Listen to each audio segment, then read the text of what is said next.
Father Abe at mga kapatid na pari at Father Jersey. Sarap pakinggan at masarap sabihin, mga minamahal kong kapatid kay Kristo. Nakilala natin si Jersey bilang seminarista. Nakilala ko siya bilang estudyante ng JRI.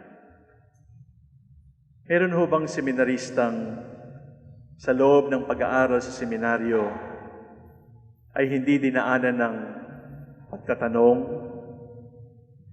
pagkalungkot? Meron po bang seminaristang sa loob ng maraming taon sa seminaryo ay hindi dinaanan ng katamaran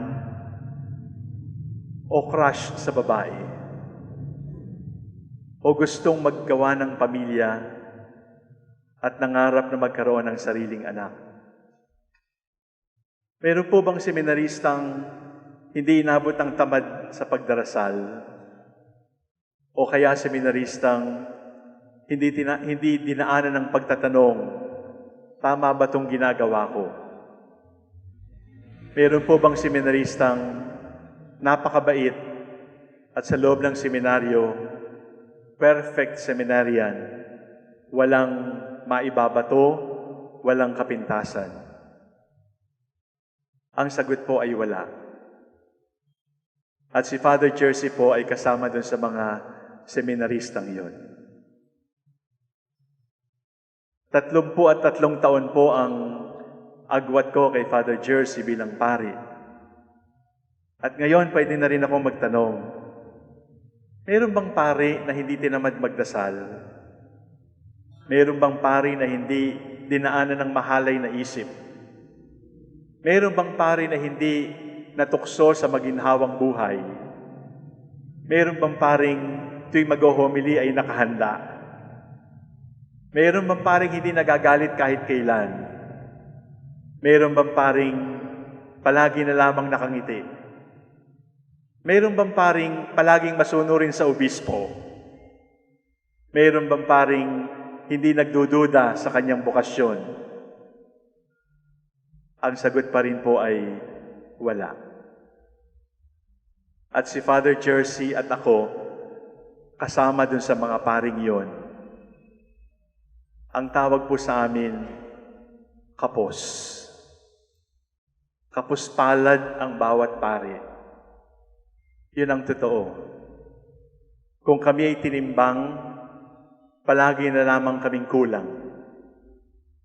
At kapag kami ay sinukat, sukatin niyo si Father Jersey. Di ba kitang-kitang kulang?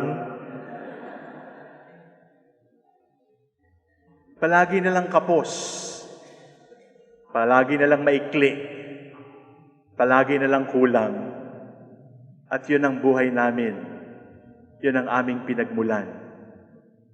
Subalit, sa kakapusang ito, ay mayroong nangyari sa amin. Kami ay kulang, kami ay kapos. At sa salita mismo ni San Francisco ng Assisi, alibughang hampaslupang makasalanan. Si Father Jersey at ako, yun. Alibughang hampaslupang alipin ng kasalanan. Subalit sa kabila ng lahat, kinaawaan ng Diyos. Kinaawaan ng Diyos. Tiningnan, nakitang kapos. Sinukat, nakitang kulang. Mayroon pang mga nakitang tama naman.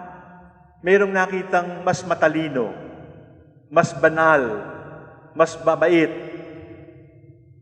Kahit gwapo, mayroong mas gwapo sa kanya. Subalit, kinaawaan. Kinaawaan sa kabila ng aming pagiging kapos at kulang. Kinaawaan ng Diyos. At sa awa ng Diyos, siya ay naging pari kaninang umaga. Hindi paring pansamantala, kundi pari magpakailanman.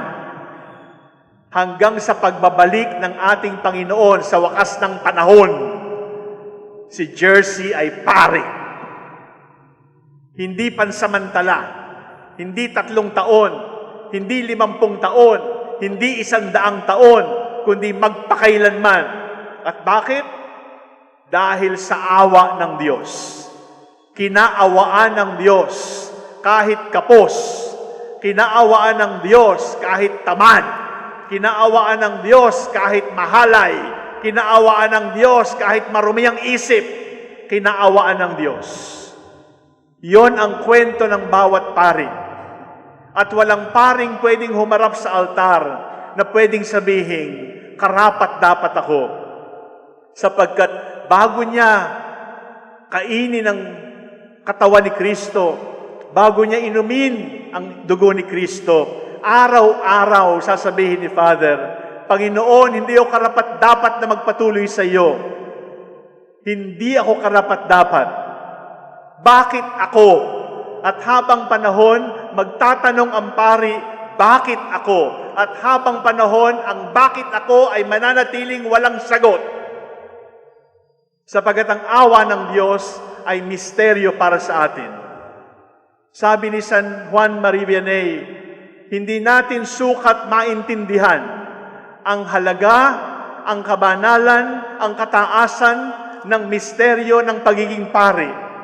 Sapagkat kapag naintindihan na natin dito sa lupa, sasabog tayo sapagkat napakaliit ng ating isip, napakaliit ng ating puso, napakaliit ng ating katawan para namnamin, para dalhin yung kadakilaan ng misteryo ng pagiging pari. Kapos, alibugha, hampas lupa, alipin, subalit kinaawaan. At hindi lamang kinaawaan, ngayon, pinagkatiwalaan. Pinagkatiwalaan ng kapangyarihang hindi man lamang ibinibigay sa mga anghel. Napag-isip-isip na po ba ninyo, hindi kayo pwede magkumpisal sa anghel kasi hindi pwede magpatawad ang anghel. Si Father Jersey pwede. Ang anghel kahit makita ninyo, at sabihin ninyo, gusto namin magkaroon ng misa. Angel, pwede ho bang ikaw ang magmisa at gawing katawan at dugo ni Kristo ang tinapay at alak na handog namin sa altar? Sasabihin sa inyo ng anghel, hindi ko po kaya, si Father Jersey na lang. Pati ang kapangyarihang magpatawad, pati ang kapangyarihang mag-alay ng katawan at dugo ni Kristo, ang kapangyarihang magbigay ng pagbabasbas, ang lahat ng kapangyarihang ito, hindi sukat akalaing ipagkaloob ng Diyos sa kapuspalad na tao. Subalit, tandaan ninyo, ang pari ay katiwala. At darating ang panahon, magsusulit ang pari sa nagtiwala sa Kanya. Magkikita-kita tayo sa huling paghuhukom. Santo Papa, Obispo at Pari at Diakono, kasama sa huhukuman. Pinagkatiwalaan sa kabila ng lahat. Hindi lamang sa kanyang pagiging kapos, hindi lamang siya kinawaan, hindi lang pa siya ngayong katiwala ng lihim ng kanyang kaharian. Katiwala ng misteryo ng pag-ibig ng Diyos. Nakakaiyak, nakakapagtaka, di natin sukat akalaing ang isang tulad namin ay magiging pari. At bilang kuya, Father Jersey, tandaan mo, darating at darating yung pagkakataong ang tingin mo sa iyong sarili hindi lamang kapos, kundi sad-sad na sa alikabok. Darating at darating na hindi na tayo makatayo, sad-sad na sa lupa, at hindi nakapos sa kulang, kundi parang wala nang pagsisimulan. Darating at darating ang pagkakataong sasabihin mong, may awa pa kaya ang Diyos sa akin sa kabila ng laki ng aking pagkukulang. Alam mo, Father Jersey, alam ng Diyos na pagkatapos ng ordinasyon, magtataksil ka pa rin. Alam ng Diyos na pagkatapos ng ordinasyon, madadapa ka pa rin. Alam ng Diyos na pagkatapos ng misang pasasalamat na ito, dadaanan ka ng tukso at manghihina ka sa tukso. Alam ng Diyos yun. Pero kahit alam ng Diyos, tinawag ka pa rin niya at sinabing, kahit na, kung mangyari yon, iaangat ko siya, ibabangon ko siya, sapagkat ang tawag ko ay hindi magbabago kailanman.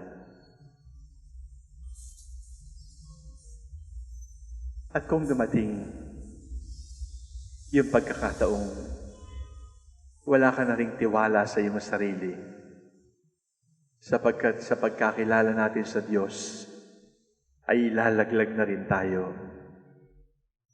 Kapag kapos na, Jersey, kapag mahirap nang magtiwala sa awa ng Diyos,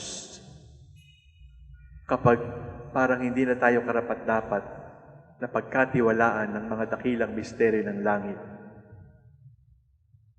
punta ka sa dagupan, mag-usap tayo. Katulad ng dati.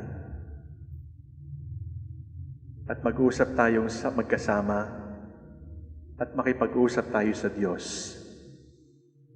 Sapagkat alam mo, Father Jersey, sa pagpasok natin sa kapisanan ng mga kapos, inaawaang katiwala, kasama natin ang mahal na Birhen. Kapos din siya. Inaawaan din siya. Katiwala rin siya. Kasama natin si San Jose, patron ng katedral. Kapos, inaawaang katiwala. Kasama natin si Moses, Propeta Jeremias. Kasama natin ang mga apostoles. Kasama natin si San Pablo. Pare-pareho tayong kasapi ng kapisanan. Kapos, inaawaang katiwala. Father Jersey, hindi natin alam kung anong naghihintay sa iyo. Pero alam na alam ko, hindi ka pababayaan ng Diyos. At sana, ang tinig na narinig mong, Jersey, iwanan mo ng JRI, iwanan mo ng Letran, iwanan mo ng Orani. Sumunod ka na sa akin. Sana ang tinig na yon ay ang tinig ding maririnig mo sa iyong huling hininga na magsasabing, Jersey, tapat na katiwala, hindi ka nakapos. Isinabuhay mo ang aking awa. Maligayang pagbabalik sa tahanan sa kaharian ng Diyos.